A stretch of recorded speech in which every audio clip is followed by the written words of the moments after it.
శ్రీమాత్రే నమః. శివాయ గురవే నమః. శివానందలహరి ప్రతి శ్లోకాన్ని 2 సార్లు చదవడం అయిందండి, గమనించగలరు నేర్చుకోవడానికి వీలుగా.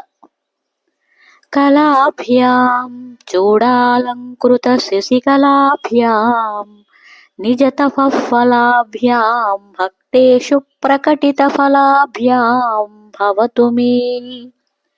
శివాభ్యామస్తోకత్రిభువన శివాభ్యాం హృది పునర్భవాభ్యామానందస్ఫురదనుభవాభ్యాం నతిరియం.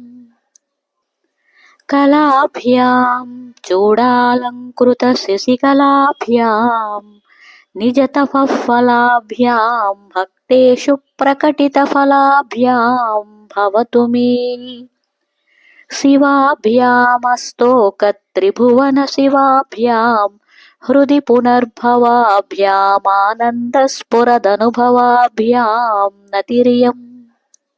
గళంతి శంభో త్వచ్చరిత సరితః కిల్బిషరజో దళంతి ధీకుల్యాసరనిషు పతంతి విజయతాం.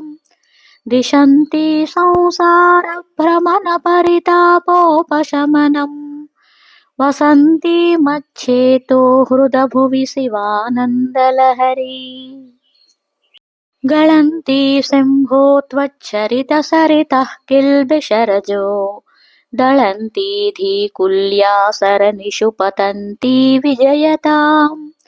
దిశంతి సంసార భ్రమణ పరితాపోపశమనం వసంతి మచ్చేతో హృదభువి శివానందలహరి.